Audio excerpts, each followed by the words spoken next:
नमस्कार। आप सुन रहे हैं कहानी गोल्ड। आइए दोस्तों सुनते हैं जयश्री रॉय जी की लिखी कहानी संधि। आजकल उतरते दिन की अशक्त होती धूप उसके घर के छोटे से कंपाउंड के सामने वाले लकड़ी के पीले गेट पर थोड़ी देर के लिए ठिठकती है और फिर तेजी से रास्ते की दूसरी तरफ खड़े मौलसीरी के बौने छतनार पेड़ की ओर सरकती जाती है। इसके बाद दिन के ढलने में ज्यादा समय नहीं लगता। जैसे रात और दिन की संधि पर खड़ा है यह गेट। इसके एक तरफ निरंतर सिमटती हुई सुबह, संक्षिप्त होती दोपहरें हैं और दूसरी तरफ तेजी से घटती शामें और धीरे धीरे लंबी खिंचती जाती रातें। वैसे भी सर्दी के दिन शुरू हो गए हैं।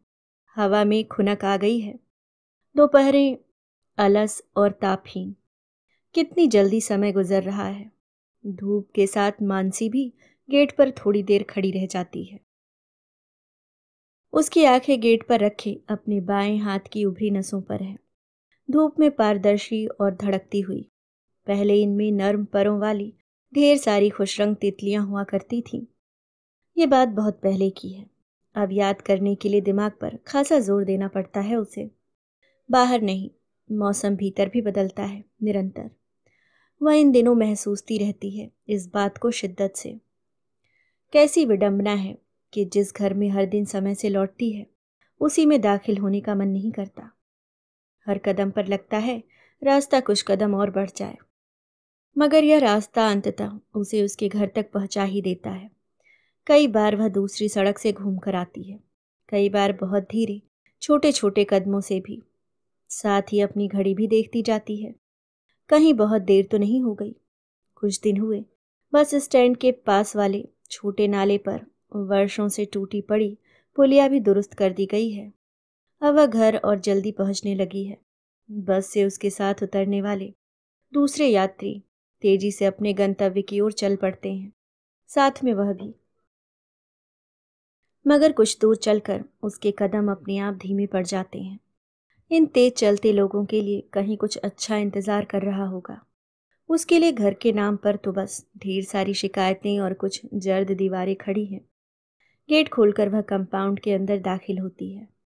लॉन की सूखी घास पर बांस के ढेर सारे पत्ते बिखरे पड़े हैं। सूने गमलों की कतार के पीछे बगल की दीवार से सटे बोगनवेलिया में एक गुच्छा फूल चटक लाल, पीली पड़ती धूप में हल्के हल्के कांपते हुए उनकी तरफ देखते हुए मानसी फिर ठहर जाना चाहती है, मगर अपनी माँ के खांसने की आवाज़ सुनकर दरवाजे की ओर बढ़ जाती है। डुप्लीकेट चाबी से घर के अंदर दाखिल हो भीतर से दरवाज़ा बंद करते हुए वह माँ का बड़बड़ाना ना सुनते हुए भी सुनती रहती है। माँ बोल रही हैं, वही जो हमेशा बोलती हैं। जोड़ों का दर्द, मुंह में बना हुआ कड़वा स्वाद, सारा दिन दिल का घबराना। अपना बैग बिस्तर पर फेंक कर वह कपड़े तौलिया लेकर बाथरूम में घुसती है। पूरा शहर उसके साथ अपनी धूल, शोर और गंदगी के साथ घर में घुस आया है। इन्हें अपनी त्वचा से जितनी जल्दी हो सके उतार फेंकना होगा। शुक्र है नल का पानी दोपहर की धूप में अभी भी गर्म है। गीजर तो जाने कब से बिगड़ा पड़ा है। कनेक्शन में कुछ प्रॉब्लम होगा। इलेक्ट्रीशियन को बुलाना हर दिन रह जाता है। पिछला बरामदा भी महीना भर हुए अंधेरे में डूबा रहता है। माँ कह रही थी कंपाउंड से लगे गुलमोहर के नीचे रोज शाम 4-5 लफंगे बैठकर जुआ खेलते हैं। कभी उनमें आपस में मारपीट गाली गलौज भी होती है। एक दिन बियर की खाली बोतलें इधर फेंकी थी। कभी अंधेरे में इधर उतर आए तो हुआ। अंधों की तरह सारा दिन अकेली पड़ी रहती हूँ। कोई गला काट कर भी चला गया तो किसी को पता नहीं चलेगा।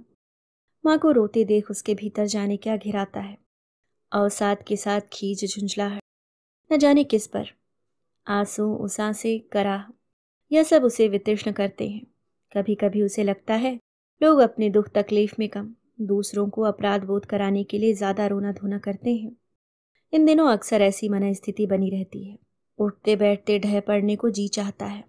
जब भीतर इतनी टूटन हो, कितना मुश्किल होता है सहज बने रहना, सबसे निभाना, चेहरे पर मुस्कान चिपकाए, सुबह से शाम तक अभिनय, खुद से भी और दूसरों के सामने भी। आजकल सुबह आँख खुलते ही ख्याल आता है, एक और दिन, पूरे 12 घंटे चलना, हंसना, बोलना, किसी कठपुतली की तरह। काठ की हंसी, काठ की बोली, बस काठ का मन नहीं, काठ की आंखें नहीं। असल मुसीबत इनसे है। जाने कैसे इस सूखी जमीन से इतना नमी बटोर लाती है। एक समय हुआ, कहीं खुद को निरापद पाती है तो बस नींद में, बिना कोई सपने वाली गहरी काली नींद। शुक्र है कि अभी कुछ समय की दूरी पर है यह दुनिया, इसके तमाम शोरगुल कारोबार। बीच में अंधकार की ऊंची तरल दीवार है, नींद और चुप्पी भी। वह कसकर आंखें मूंदे रहती है, रात को थोड़ा और लंबा खींचने के लिए, दुनिया को परे धकेलने के लिए। मगर उसकी हर कोशिश के बावजूद हर दिन सुबह अपने समय पर होती है। वह उठती है, माँ का कमरा साफ करती है, बेड, पेन, बिस्तर। नीम अंधेरे कमरे में पेशाब के तेज बू के साथ माँ की गीली उदास आंखें, अपने में सिमटी सिकुड़ी अशक्त काया। सब कुछ बारिश के डबडबाए मेघ सा उसके अंदर घिराता है। बिस्तर कपड़े तहाते हुए खुद को सयास जब्त करती है। रुलाई को उठाकर रखना पड़ेगा रात तक के लिए, अभी काम है ढेर सारे। माँ, घर, नौकरी, दुनिया। माँ की निरंतर बड़बड़ाहट के बीच वह तेजी से हाथ चलाती जाती है। रुकने ठहरने के लिए उसके पास जरा समय नहीं। माँ को इस बात से भी शिकायत है, उसके पास अपनी माँ के लिए कभी समय नहीं रहता। हमेशा बाहर की ओर मन। इतना ही बोझ बन गई है उसके लिए तो विनती के यहाँ छोड़ आए। बेचारी तो बुला बुलाकर हार गई। वह सुनती है चुपचाप, कहीं से खुद को कुंद निर्लिप्त बनाते हुए। भीतर का एक प्रांजल स्पंदित हिस्सा अरसा हुआ ऊसर हो गया है जैसे। अब ये बातें बस आवाजें हैं। उसके लिए अर्थहीन शोर। गहरी विरक्ति के बीच माँ के लिए रह रहकर दुख भी होता है। एक द्वंद्व सा हर समय भीतर बना रहता है। दो परस्पर विरोधी मनस्थिति में एक साथ जीना, विरक्ति और करुणा में। किसी की विवशता किसी और की जिंदगी की सबसे बड़ी विवशता बन जाए, हाथ पैर की बेड़ी बनी रहे आजीवन। प्रेम आत्मीय से आत्मीय संबंध। जब कुछ भी मजबूरी बन जाता है, अपने आप बोझ भी बन जाता है, अनायास उतार फेंकने का मन करता है। और मन की यही चाहना ग्लानि का गहरा दंश बनकर समय समय परेशान करती है। जैसी भी है, माँ तकलीफ में है, मगर उसकी मदद नहीं की जा सकती। वो करने नहीं देंगी। यह स्थिति और भी त्रासद है उसके लिए। आंखों के सामने डूबने वाला इंसान मदद के लिए किसी का बढ़ा हुआ हाथ नहीं थामेगा। वहम की एक पूरी दुनिया है उसकी, मकड़ी के जाले की तरह कई कई परतों में बुनी हुई भ्रांतियों का सघन गुंजल।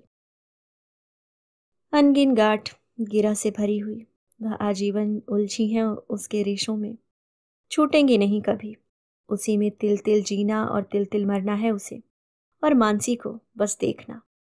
अंततः हर चीज के लिए दोष भी उसे ही दिया जाएगा, वह जानती है, और इसके लिए कहीं से तैयार भी है। दूसरा कोई विकल्प भी तो नहीं उसके पास। जवाबदेही जिम्मेदारी उठाने वालों की ही बनती है। इल्जाम भी अक्सर उन्हीं के हिस्से आते हैं।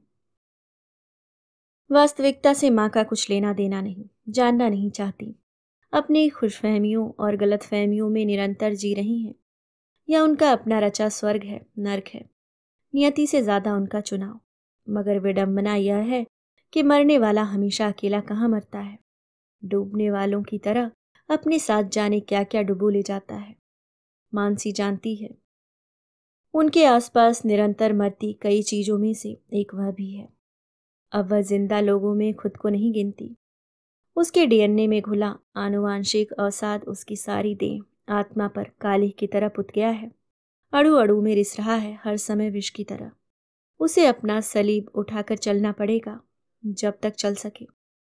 माँ के इस कमरे में दिन के समय भी अंधेरा छाया रहता है। वह हर समय खिड़कियां बंद रखना चाहती हैं। कभी उसे हवा से परेशानी है तो कभी शोर से। मानसी जिद करके रोज खिड़की खोलती है, थोड़ी धूप हवा आसमान के लिए। बंद कमरों में उसका दम घुटता है। इस समय पूरब की तरफ खुलने वाली खिड़की के पर्दे हटाते ही कमरे में जगमगाती धूप भर आती है। आकाश का रंग बदलने लगा है, बर्फीला नील। हवा में नए मौसम की खुनक, तीखी गंध है। घास के दूध की छींट से, नन्हे फूलों की सूखती काई की। पड़ोस के घर के आंगन में तेल से चुपड़ा एक गोल मटोल बच्चा रंग बिरंगी कथरी पर सुबह की धूप सेकने लिटाया गया है, ताजे खिले सूरजमुखी सा। उसके होठ निरंतर हिल रहे हैं, जैसे दूध पी रहा हो। उसकी तरफ देखते हुए कुछ पलों के लिए वह खिड़की की ठंडी सलाखों से अपना चेहरा सटाए खड़ी रहती है। भीतर थिरते पानी सा कुछ शांत हो आया है। बीच में बस छत की मुंडेर पर बैठी अकेली गौरैया की ठुनकती आवाज और हवा की सरसराहट। उसे अच्छा लग रहा है इस तरह एकदम से अकेली हो जाना, जैसे उसके और प्रकृति की असीम नीरवता के बीच और कहीं कुछ न हो, उस नवजात की हल्की गुनगुनाहट के सिवाय। माँ थोड़ी देर के लिए चुप होकर चाय पीने लगी थी, मगर उसे इस तरह खिड़की पर खड़ी देखकर फिर शुरू हो गई थी। विनीता का कल फोन आया था, कह रही थी आज तुमसे बात करेगी। मैं उसकी भी हूँ, एकदम से लावारिस भी नहीं कि कोई कुछ भी करे और वह चुप रहकर देखती रहे। नाश्ते के बर्तन, जूठे कप, गंदे बिस्तर आदि समेटकर कमरे से निकलते हुए उसने बस अपना सर हिलाया था। ऐसे में बहुत मुश्किल से वह अपना धैर्य बनाए रहती है, और करे भी तो क्या। एक बार हफ्ते भर के लिए विनीता माँ को अपने घर ले गई थी, मगर चौथे ही दिन हजार बहाने बनाकर लौटा गई। माँ का बड़ा मन था अपनी दुलारी बेटी के घर थोड़े दिन और ठहरने का। उसने किसी तरह उन्हें बहला फुसला कर शांत किया था। कैसे बताती कि उसके दामाद को हर वक्त उसका उनके निजी मामलों में टांग अड़ाना पसंद नहीं आता। बच्चों को उसकी देह से उठती दुर्गंध से घिन आती है।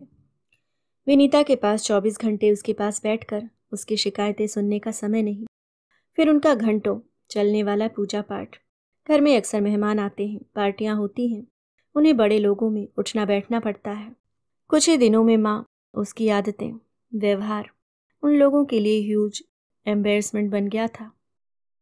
वह जानती है विनीता फोन पर उससे क्या बात करने वाली है। माँ के लिए खूब चिंता जताएगी, अपनी व्यवस्था बताएगी और उसे ढेर सारी नसीहतें देकर फोन रख देगी। हाँ, एक बार यह भी पूछेगी कि उसे किसी बात की ज़रूरत तो नहीं। ज़रूरतें क्या क्या बताए और कितना। इस घर की हालत क्या है, क्या विनीता को खुद पता नहीं। उसका यूं अनजान बनकर पूछना भी मानसी को अपमानजनक लगता है। माँ अरसे से बीमार है, बाबूजी का छोटा सा पेंशन और उसकी हाल में लगी अस्थायी नौकरी। डॉक्टर दवा के बिल में ही सब निकल जाता है। फिर हर 2-3 महीने में अस्पताल का दौरा, तरह तरह के टेस्ट। बीच में बाबूजी की बीमारी और मृत्यु के बाद एक लंबे समय तक नौकरी छोड़कर उसे घर में बैठना पड़ा था। माँ अकेली थी, हमेशा की तरह बीमार भी। जब कुछ महीनों के लिए एक डे नर्स का बंदोबस्त हुआ तो उसने घर से बाहर कदम निकालने की हिम्मत की। 1 साल हुए लेक्चर बेसिस पर एक स्थानीय कॉलेज में पढ़ा रही है। नेट सेट ना कर पाने के कारण पक्की नौकरी पाने की भविष्य में कोई उम्मीद नहीं। पीएचडी भी रह ही गया है। इधर कुछ ही दिनों में होम नर्सों के संवेदनहीन शुष्क व्यवहार से सबका जीना मुहाल हो गया था। थोड़े से अंतराल में कई नर्स बदलने पड़े थे। इनके लिए अक्सर बीमार व्यक्ति कोई मनुष्य ना होकर सिर्फ एक पैसे कमाने का जरिया होता है। उनकी तकलीफ से इन्हें कोई लेना देना नहीं होता। बैठकर वे या तो मोबाइल पर बात करती रहती हैं या घड़ी देखती रहती हैं कि कब उनकी गिनती के घंटे पूरे हों और वे अपना पैसा लेकर घर जाएं। कुछ समय तक बर्दाश्त करने के बाद वह एक को हटाकर दूसरी को ले आती, मगर नतीजा वही, ढाक के 3 पात। अंतिम वाली को हटाने के बाद से उसे लगने लगा है यह नौकरी भी वह ज़्यादा समय तक नहीं कर पाएगी। एक तरफ घर की बिगड़ती हालत है, दूसरी तरफ डिपार्टमेंट की गंदी राजनीति। वह झेल रही है, सतह पर बने रहने की लाख कोशिशों के बावजूद भीतर से कहीं बिखरने लगी है। आगे कब तक और कहाँ तक यह सब ले पाएगी नहीं जानती। धैर्य का तटबंध टूटने की कगार पर है। इस तरह टुकड़ों में बंटकर कब तक जिया जा सकता है। उसकी कलीग अमीशा अक्सर उससे अपना टिफिन शेयर करते हुए लंच टाइम में पूछती है, ऐसे कब तक मानसी, 38 की हो गई हो। उसके पास अमीशा के प्रश्नों का कोई जवाब नहीं होता। खाना बीच में छोड़कर उठ खड़ी होती है। अमीशा भी शायद यह बात समझती है, उसका हाथ पकड़कर वापस बैठा लेती है। ठीक, कुछ नहीं पूछती, खाना खा लो। इस पूरे कॉलेज में अमीशा का ही सहारा है, वरना यहाँ वह बिल्कुल अलग थलग पड़ गई है। कुछ महीनों से विभाग प्रमुख डॉक्टर रमा का अपने प्रति अजीब सा व्यवहार वह समझ नहीं पा रही। उसने खुद ही बढ़कर उसे फिर से नौकरी करने के लिए प्रेरित किया था। तब शायद वह उसके लिए एक बेचारी सी औरत थी, जिसकी मदद करते हुए उसे अपने बड़प्पन का एहसास होता था। मगर जैसे ही प्रिंसिपल ने सबके सामने उसकी कई बार तारीफ कर दी, विद्यार्थियों ने फेवरेट टीचर के रूप में उसका नाम ले लिया, वह तिक्त हो उठी। ऊपर से यूनिवर्सिटी सेमिनार में उसे बुलाया जाना आग में घी का काम किया। उन पत्रिकाओं में उसके लेख, समीक्षाएं छप रही हैं। जहाँ से उसकी जाने कितनी रचनाएं लौटा दी गई थी। विभाग के कार्यक्रमों में बाहर से आने वाले साहित्यकार अतिथि सबसे पहले उससे मिलने की ख्वाहिश जाहिर करते हैं, उससे घुल मिलकर बोलते बतियाते हैं। इन बातों ने जाने कहाँ से उसे असुरक्षित कर दिया था। जिस पर उसने एक दिन दया की थी, वह आज उसे चुनौती देने लगी। उसे डॉक्टर रमा को, doctor Rama, MPhil PhD, HOD संत मैरी कॉलेज, उसे भी ऐसों से खूब निपटना आता है। अब तो वह मौका ढूंढती रहती है उसे किसी न किसी तरह अपमानित करने का। कभी क्लास में स्टूडेंट के सामने झिड़क देती है तो कभी स्टाफ रूम में अपमानित करती है। लेक्चर बेसिस पर होने की वजह से उसे कॉलेज में किसी तरह की सहूलियत हासिल नहीं। स्टाफ रूम में बैठने के लिए उसे एक कुर्सी तक नहीं दी गई है। कोने में रखे एक स्टूल पर बैठना पड़ता है, या जब कोई टीचर क्लास लेने जाता है तब उसकी कुर्सी पर, जिसे उनके आते ही खाली कर देनी पड़ती है। लाइब्रेरी, दफ्तर, हर जगह लेक्चर बेसिस पर काम करने वाले टीचरों के साथ अभद्र व्यवहार किया जाता है। उन्हें दिहाड़ी मजदूरों से ज़्यादा नहीं समझा जाता। लेक्चर बेसिस पर होने की वजह से कई बार अपनी तनख्वाह मांगने पर उसे कैशियर से अपमानित होना पड़ा है। कभी वह उसका लंच टाइम होता था तो कभी कोई और ज़रूरी काम। प्रिंसिपल के ऑफिस के बाहर मिलने के लिए देर तक खड़े रहकर भी इजाज़त नहीं मिली है। जानबूझकर अनदेखा कर दी गई है। डॉक्टर रमा की देखा देखी स्टाफ रूम में दूसरे टीचर भी उससे बोलना छोड़ चुके हैं। बीए फाइनल के कुछ लगातार क्लास बंक करने और फेल करने वाले बड़ी उम्र के स्टूडेंट डॉक्टर रमा के कहने पर उठते बैठते हैं। इन दिनों वे बात बात पर उसकी शिकायत लेकर डॉक्टर रमा या प्रिंसिपल के पास पहुंचते हैं।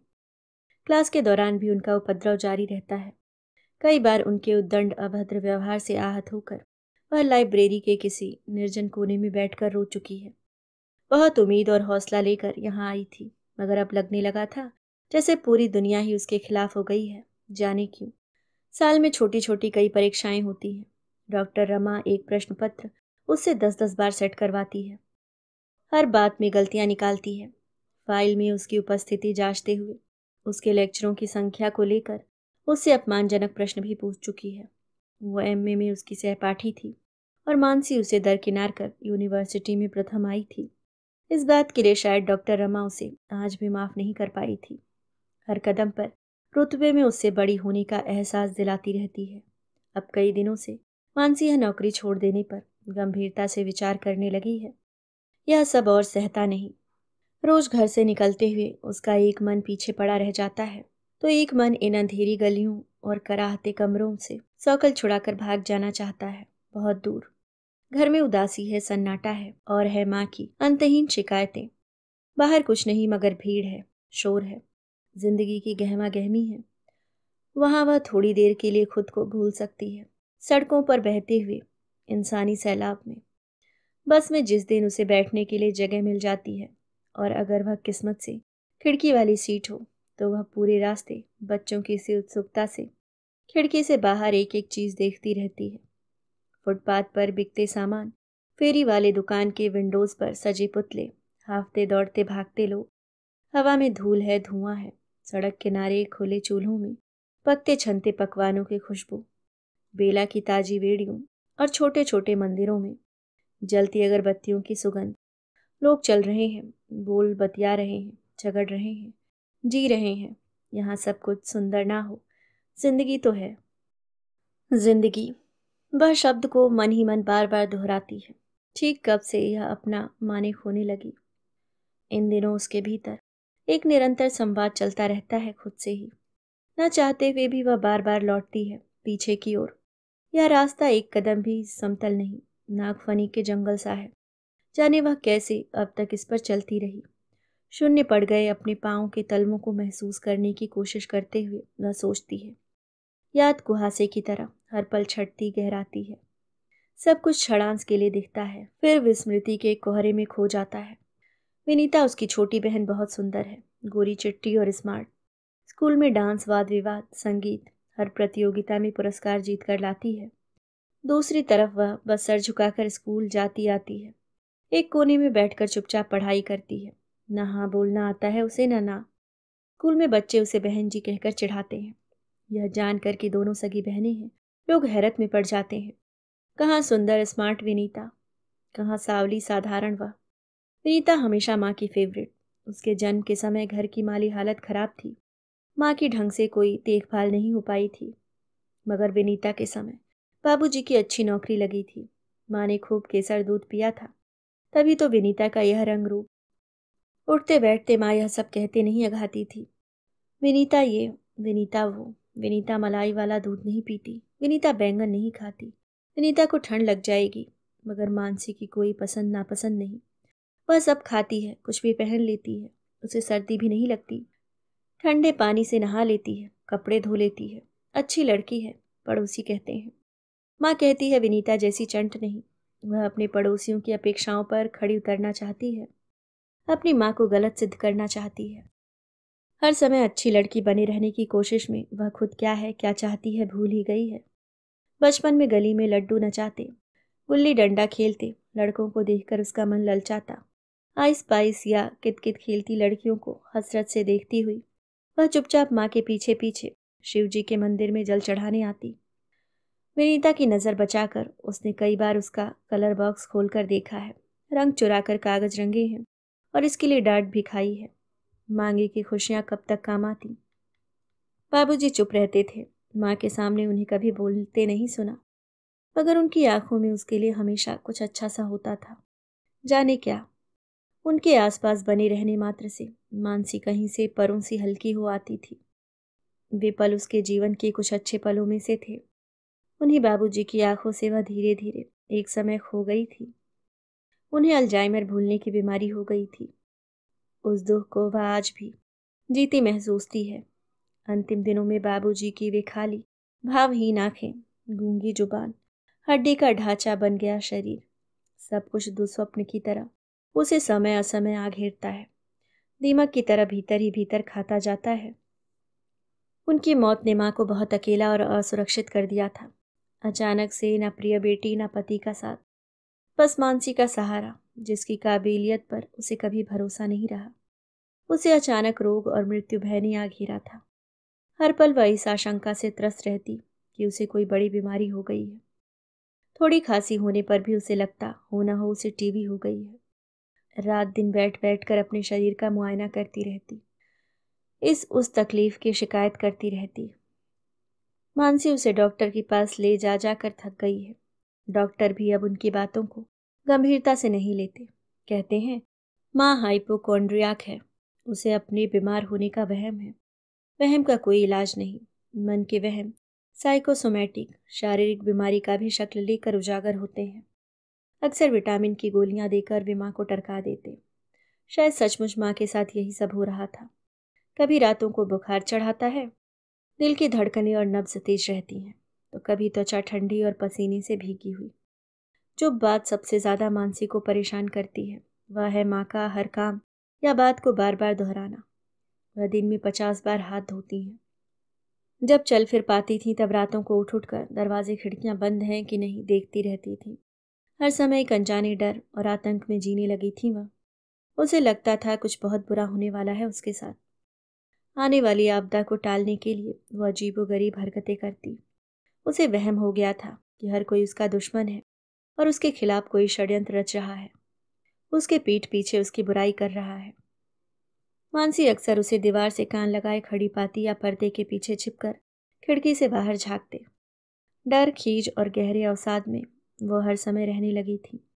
सब सुनकर एक काउंसलर ने फ्रेकेस्ट 50 की 2 गोलियां सुबह शाम लिखते हुए निर्लिप्त भाव से कहा था, डिप्रेशन, ऑब्सेसिव कंपल्सिव डिसऑर्डर। वह सुनकर सन्न रह गई थी। अब यह सब क्या है? इन दिनों माँ का सबसे बड़ा डर है कि कहीं वह शादी करके अपना घर न बसा ले, फिर उनका क्या होगा। कितनी भी नकार में जी, कहीं से जानती हैं मानसी के सिवाय उसकी देखभाल करने वाला और कोई नहीं। रात दिन अच्छी लड़कियों के उदाहरण उसके सामने रखती हैं। फला फला की बेटी ने आजीवन शादी नहीं की, एक बेटे की तरह अपने बूढ़े माँ बाप की देखभाल की। आजकल की लड़कियां घर गृहस्थी में अपना जीवन नहीं खपाती, पढ़ती लिखती हैं, अपना कैरियर बनाती हैं, 40-40 साल तक अविवाहित रहती हैं। ऐसी बातें करते हुए माँ कितनी दयनीय लगती है। मानसी सुनते हुए खींच करुणा के मिले जुले भाव से भर आती है। कभी जी में आता है माँ के दोनों हाथ पकड़कर उसे आश्वासन दे कि वह निश्चिंत रहे। वह उसे छोड़कर कहीं नहीं जाएगी। तो कभी जी में आता है सब कुछ छोड़ छाड़ कर भाग जाए, कहीं भी, किसी के भी साथ। अच्छी लड़की, जिम्मेदार लड़की का किरदार निभाते निभाते वह थक गई है। अब वह सिर्फ वही बनकर जीना चाहती है जो वह वास्तव में है, एक साधारण इंसान। उसे दुख होता है, गुस्सा आता है, नफरत होती है। एक कामनाओं से भरे मन के साथ एक जीवित शरीर भी है उसका। उसमें भूख है, लालच है, आम मानवीय इच्छाएं हैं। वह पार्क में खेलते बच्चों को देखती है, हाथ में हाथ डाले साथ साथ चलते जोड़ों को। शादी के मौसम में घर के सामने से गुजरती बारातों की रोशनियां, नाचती गाती भीड़, सहरे में छिपे दूल्हे के चेहरे की एक झलक, सब कुछ उसे उदास कर जाती है। औरत होने के हर सुख से वह वंचित है। छत के किसी अंधेरे कोने में खड़ी वह दूर किसी शादी में लाउडस्पीकर पर बजते फिल्मी गीत सुनते हुए आकाश को ताकती रहती है। सालों पहले कुछ लड़के उसे देखने आए थे और अंततः उन्हीं में से एक उसकी छोटी बहन को ब्याह ले गया था। यह सब कुछ बहुत अपमानजनक था उसके लिए। वह दिनों कमरे में पड़ी पड़ी रोती रही थी। सोचते हुए वह देर तक छत पर खड़ी रह जाती है और फिर माँ ही उसे डांट कर नीचे बुला लाती है। कब तक खुले सर आसमान के नीचे खड़ी रहेगी? ओस गिर रही है। उसे अब शादी ब्याह से चिढ़ हो गई है। शोर मचाते रहते हैं जंगलियों की तरह, रात रात भर सोने नहीं देते। पूरा शहर ही फेरे डाल रहा है, दुनिया में जैसे और कोई काम ही नहीं। मानसी के पास बहुत काम है, घर के काम, माँ की देखभाल, नौकरी। फिर भी बचा रह जाता है ढेर सारा समय। समय आकाश को तकते रहने का, करवट बदलने का, खिड़की पर खड़े रहने का। भीतर एक सन्नाटा है, निरंतर बोलता हुआ, उसासे लेता हुआ, जीवित। वह हर क्षण एक चीखती हुई चुप्पी ढोती है, जीती है सांस सांस। बहुत हिम्मत करके उसने इस बार पीएचडी करने का निर्णय लिया है, डॉक्टर पार्थसारथी के कहने पर। डॉक्टर पार्थसारथी से वह एक स्थानीय पुस्तक मेले में मिली थी। उससे पहले उन्हें वह केवल नाम से ही जानती थी, कोई परिचय नहीं था। जाने उनके कहने में क्या था, वह अनायास मान गई थी और अब अपने इस निर्णय पर खुश भी थी। लग रहा था जीने की एक वजह मिल गई है। अपने शोध के सिलसिले में इन दिनों अक्सर डॉक्टर पार्थसारथी से मिलना होता है। शहर के बाहरी हिस्से में उनका छोटा सा कॉटेज है, खुले बरामदे और फूलों की छोटी छोटी क्यारियों से भरा हुआ। अक्सर घर के पिछवाड़े किचन गार्डन में काम करते मिल जाते हैं। दिल की बीमारी की वजह से समय से पहले नौकरी से अवकाश ले चुके हैं, कई साल पहले। घर में कोई नहीं, निसंतान विधुर हैं। पत्नी की मृत्यु बहुत पहले हो चुकी है। पहली बार उनसे मिलकर मानसी को लगा था एकांत भी सुंदर हो सकता है। डॉक्टर पार्थसारथी की आंखों की तरह वहां टूटा हुआ इंद्रधनुष है, बुझते सितारों की मध्यम टिमक है, एक उदास नदी का तरल फैलाव है। किसी बहुत पुरानी इमारत की तरह है उनका व्यक्तित्व, समय जिसके इर्द गिर्द अपने सारे विगत वैभव के साथ अडोल खड़ा है। एक दिन उन्होंने ही कहा था, अपनी उदासी, दुख और एकांत को सिरजना सीखो। मौन का गीत, वैराग्य का महारास। ना होने में सब कुछ है, आँख खोलकर देखो तो। उस दिन जाने उसने क्या देखा, महसूसा था। देर तक अनमनी बनी रही थी। लगा था अकेलेपन में एक प्रछन्न सा साथ है, नीरव संगीत, अमूर्त स्पर्श, देहातीत स्वप्न। खूब डूब कर जिया था उस दिन उसने अपने आप को, अपने गूंजती निसंगता को। इसके बाद कारण अकारण वह बार बार जाती रही है डॉक्टर पार्थसारथी के पास, इस बात की परवाह किए बगैर कि वे उसके बारे में क्या सोच रहे होंगे। एक अजीब सा यकीन था, एक तरह की गट फीलिंग कि अगर वह बिन बुलाए उन तक चली आती है तो वे भी बिन कहे उसका इंतजार करते रहे होंगे। कभी कभी रंगीन कांच की खिड़कियों से जड़े कॉटेज के पिछले बरामदे में चुपचाप बेगम अख्तर की गजलें सुनते हुए दोनों पूरी दोपहर बिता देते हैं। तो कभी फूलों की क्यारियां सींचते हुए डॉक्टर पार्थसारथी उसके शोध संबंधी सवालों के जवाब देते रहते हैं। चाय वे हमेशा खुद ही बनाते, अदरक तुलसी वाली। कहते, मुझसे अच्छी चाय तुम क्या, कोई नहीं बना सकता, शर्त लगा लो। कितनी किताबें थी उनकी लाइब्रेरी में, 8-10 अलमारियां भरकर। मानसी कई बार मजाक में उनसे कह चुकी थी, आप अपनी ये सारी किताबें मुझे दे जाइएगा। सुनकर भी मुस्कुरा कर रह जाते थे। देने को तो मैं बहुत कुछ दे जाऊं, तुम ले सकोगी, जाने मेरे बाद इनका क्या होगा। ऐसा कहते हुए उनके चेहरे पर क्षण भर के लिए विषाद घिरा था। मानसी को पता था अपनी किताबों, फूल की क्यारियों और तस्वीर के पुराने एल्बमों से उन्हें कितना लगाव था। तस्वीरें अधिकतर उनकी मृत पत्नी श्रावणी की थी, जिन्हें उन्होंने जान से अधिक संभाल कर रखा था। अक्सर कहते थे, वो जीवित रहती तो शायद मुझे कभी पता नहीं चलता, उससे इतना प्यार करता हूँ। कभी कभी किसी के होने का एहसास उसके ना होने पर होता है। मेरे जीवन में ना होना ही उसका होना है। मानसी डॉक्टर पार्थसारथी के जीवन में बहुत यत्न से सुरक्षित रखी गई उस खाली कोने की परिधि से बाहर खड़ी होती है, उस थोड़ी सी जगह में जो इस रिक्तता के बाद बची रह गई है। अतिक्रमण की चेष्टा उसने कभी नहीं की। सीमाओं का सम्मान उसने हमेशा से किया है। बस उम्मीद की एक छोटी सी लौ के सहारे कि किसी पर हृदय का पूरा प्रेम न्यौछावर कर देने के बाद भी कहीं थोड़ा सा प्रेम बचा रह जा सकता है, किसी प्याली के तलछट पर पड़े कुछ बूंद पानी की तरह। बस इतना कि उससे प्यास से पपड़ाए होठ भीग जाएं, भीतर का कोई बंजर कोना तर हो जाए। डॉक्टर पार्थ सारथी ने ही एक बार कहा था, एक सफरिंग हीरो सिंड्रोम होता है। लोगों को दुख झेलने में मजा आता है, वे इसी में अपनी महानता देखते हैं। तुम्हें लगता है तुम हर एक के लिए जिम्मेदार हो सिवाय अपने। थोड़ा सा प्यार खुद से भी करना सीखो। जो खुद से प्यार नहीं कर सकता वह किसी से प्यार नहीं कर सकता। यकीन मानो, तुम्हारा होना बहुत मायने रखता है। तुम लाखों गत आगत जीवन का अटूट हिस्सा हो, जीवित श्रृंखला की कड़ी हो। यहाँ कोई अकेला नहीं और हर कोई अकेला है। इस जिंदगी में तुम्हारा हिस्सा है, बहुत छोटा सा ही सही। लाखों तारों में एक तारा, दिए की पांत का आखिरी दिया, पारे सी चमकती हंसी का कोई टुकड़ा। सुनकर उसे अच्छा लगा था और खूब रोना भी आया था। मगर उसके बाद उसने डॉक्टर पार्थसारथी से खूब बहस की थी। खुद को झुठलाने की, नकार में जीने की शायद उसे आदत पड़ गई थी। खुद से आगे अपने अपनों को रखना कभी गलत नहीं हो सकता। अंत में जाने क्यों गुस्से से भरकर चाय का कप पटक कर उठाई थी। अगर और थोड़ी देर ठहरती निश्चित ही पकड़ी जाती। मगर फिर उस दिन पूरी रात सो नहीं पाई थी। क्या डॉक्टर पार्थसारथी ने वही नहीं कहा था जिसे ना कह पाना उसके अब तक के जीवन की सबसे बड़ी त्रासदी रही थी। सुबह होते होते उसने सोचा था नौकरी छोड़ देगी, कुछ ट्यूशन कर लेगी।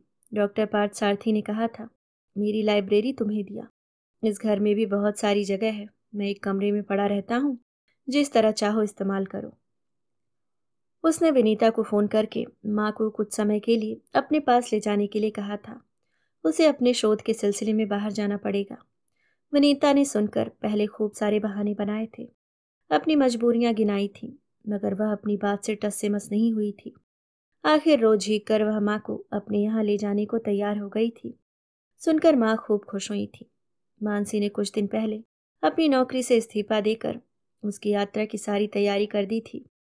जिस दिन विनीता अपने पति के साथ माँ को लेने आने वाली थी, एक डे केयर नर्स को घर में रखकर वह अपना थोड़ा सा सामान लेकर निकल पड़ी थी। वह नहीं चाहती थी विनीता और उसके पति से उसका सामना हो। उसे देखकर फिर न जाने कौन सा नया बहाना उन्हें सूझने लगे। फिजूल के सवालों से भी वह बचना चाहती थी। अमीशा को वह सब कुछ बताना चाहती थी, मगर वह शहर से बाहर थी और उसका फोन भी बंद आ रहा था। दोपहर के करीब डॉक्टर पार्थ सारथी के कॉटेज में पहुंचकर उसने देखा था कॉटेज खाली पड़ा है और एक ट्रंक में कॉटेज का सारा सामान लदा हुआ है। पूछने पर पता चला था डॉक्टर पार्थ सारथी का निधन 3 दिन पहले दिल का दौरा पड़ने से हो गया था। उनके रिश्तेदारों ने उनके पैतृक गांव में ले जाकर उनका क्रियाक्रम कर दिया था। आज उनका भतीजा उनका सारा सामान लेकर जा रहा था। सुनकर मानसी निर्वाक खड़ी रह गई थी। ट्रक धूल उड़ाती हुई चली गई थी। कुछ देर खड़ी रहने के बाद उसने बढ़कर कॉटेज का गेट बंद किया था। जाते हुए उन लोगों ने गेट ठीक से बंद नहीं किया था। कुछ बकरियां क्यारियों में घुसकर फूल के पौधे चबा रही थीं। गेट के पास ही उसे तस्वीरों का एक पुराना एल्बम पड़ा हुआ मिला था। डॉक्टर पार्थ सारथी और उनकी पत्नी श्रावणी की तस्वीरों का एल्बम। धूल झाड़कर बड़े यत्न से मानसी ने उसे अपने बैग में रख लिया था। घर पहुंचते पहुंचते उसे डे केयर नर्स का फोन मिला था। माँ को लेने कोई नहीं आया था, माँ घर पर ही थी। सुनकर वह कुछ देर के लिए उतरती धूप के साथ गेट पर ठिठकी खड़ी रह गई थी। दिन खत्म होने के कगार पर था। रात की स्याही फिजाओं में घुलने लगी थी। धुंध की एक महीन चादर क्षितिज पर तेजी से उतर रही थी। एक गहरी सांस लेकर वह कुछ पल बाद अंदर दाखिल हो गई थी। घर के अंदर से माँ के निरंतर खांसते हुए बड़बड़ाने की आवाज आ रही थी। वह हमेशा की तरह अपने दुर्भाग्य और उसे कोसे जा रही थी। उसके आते ही डे केयर नर्स चली गई थी। उसके पीछे घर का दरवाजा अंदर से बंद करते हुए मानसी ने देखा था। शाम की अशक्त होती धूप इतनी ही देर में गेट से उतरकर रास्ते के दूसरी तरफ खड़े मौलसेरी के बौने छतनार पेड़ के पीछे चली गई थी। सर्दी की शाम और तेजी से गिर रही थी। चारों तरफ कोहरीला अंधेरा घना होकर घिराया था। अपनी जलती हुई पलकों को भींचते हुए उसने सोचा था, फिलहाल रोने के लिए उसे रात का इंतजार करना होगा। अभी तो निपटाने के लिए कई काम पड़े हैं। अंदर अपने कमरे से माँ उसका नाम लेकर अब भी पुकारे जा रही थी। एक प्रच्छन्न आश्वस्ति और गहरा रिक्तता बोध लेकर वह मुड़ गई थी। उसने एक सपना देखा था, सुंदर सपना। वह सपना टूट गया, मगर आंखें तो हैं। वह अपनी पलकें जल्दी जल्दी झपकाती है। बस इतना सा पाना खोना, उसका हिसाब कैसे हो। फिलहाल वह अपनी दुनिया में लौट आई है, अपने चिरपरिचित पिंजरे की सुरक्षा में। उसने निशब्द चलते हुए रात के निविड़ अंधकार को अपने भीतर निर्बाध उतरने दिया था। अब इससे कोई झगड़ा नहीं, संधि हो गई है। अभी आप सुन रहे थे जयश्री रॉय जी की लिखी कहानी संधि।